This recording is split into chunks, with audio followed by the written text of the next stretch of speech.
Halo anak-anak, selamat pagi. Apa kabar semua? Miss harapkan kalian semua dalam keadaan baik-baik saja ya. Hari ini bertemu kembali dengan Miss Chandra di sini. Kali ini kita akan mempelajari tema 5, subtema 1, pembelajaran 5 dan 6. Tujuan pembelajaran hari ini. Yang pertama, untuk mengetahui posisi dan peran Indonesia di bidang ekonomi dalam lingkup ASEAN. Yang kedua, dapat mempresentasikan brosur. Yang ketiga, berbagai macam contoh keberagaman wirausaha.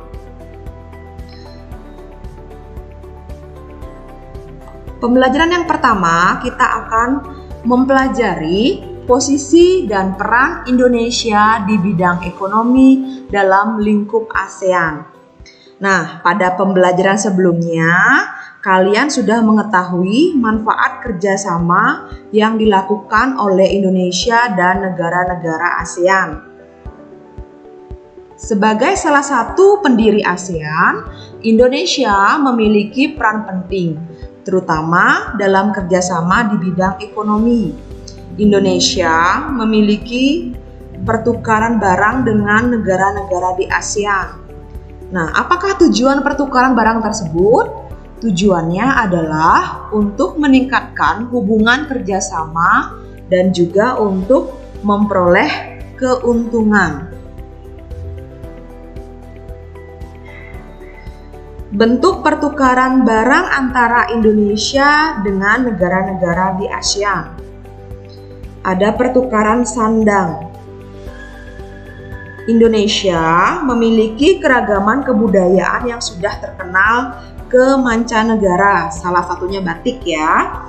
Indonesia menjual batik buatan Indonesia ke negara-negara ASEAN. Selain batik, Indonesia juga mengekspor kain wol, kapas ke negara-negara ASEAN. Sedangkan mesin-mesin pembuat pakaian berskala besar diimpor dari Singapura. Yang kedua, ada pertukaran pangan. Nah, hasil pangan Indonesia ini sangat banyak ya. Nah, ada beberapa yang diekspor ke negara-negara lain. Ada tepung tapioka, lada, dan kina diekspor ke Singapura. Selain itu ada juga kopi dan sayuran yang diekspor ke Malaysia.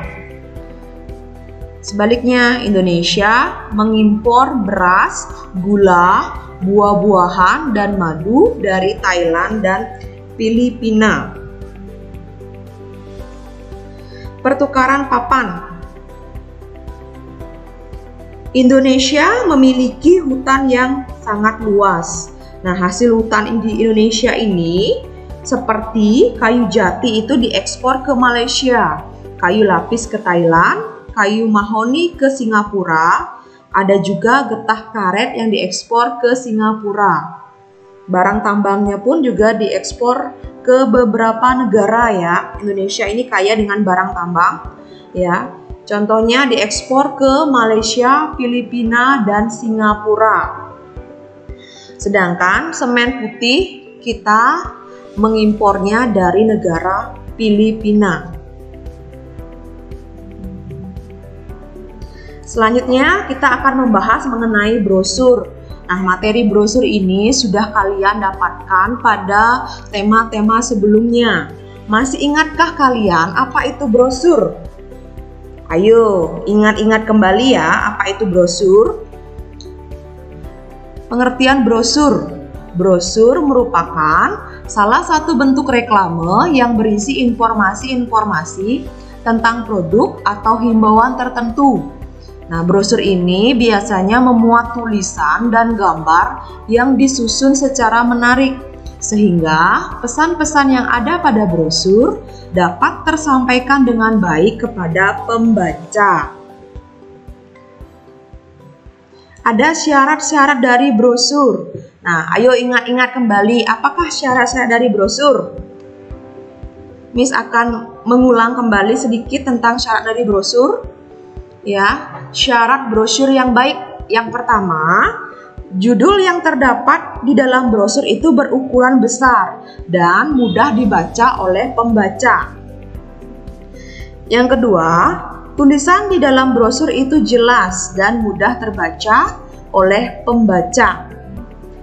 Selanjutnya, bahasa yang digunakan itu mudah dipahami, sehingga menyampaikan informasi itu mudah dipahami dan diingat oleh pembaca. Gambar yang ada di dalam brosur berkaitan dengan isi atau topik brosur. Selanjutnya, ketepatan warna ya. Warna di mana antara warna dasar brosur dengan warna tulisan itu tepat ya. Selanjutnya, yang terakhir ada ukuran brosur. Ukuran brosur ini tidak boleh melebihi ketentuan yang ada. Brosur biasanya berukuran kertas A5. Itu syarat brosur yang baik. Di sini Miss berikan sebuah contoh brosur ya. Kalian bisa melihat di sana judulnya jelas ya. Tulisan-tulisan dalam brosur yang Miss berikan ini jelas ya. Bahasa yang digunakan pun jelas. Adanya ketepatan warna. Warnanya itu tepat ya. Antara warna tulisan dengan warna dasar dari brosurnya. Sehingga pembaca itu jelas dapat melihat. Nah, ukuran brosur juga tidak melebihi dari ketentuan yang ada. Nah, ini contoh dari brosur. Contoh dari brosur yang lain nanti bisa kalian lihat di Google ya, di internet bisa kalian cek di sana contoh-contoh dari brosur ya. Nah, selanjutnya Miss akan menjelaskan mengenai sikap-sikap yang harus dimiliki oleh pemilik usaha.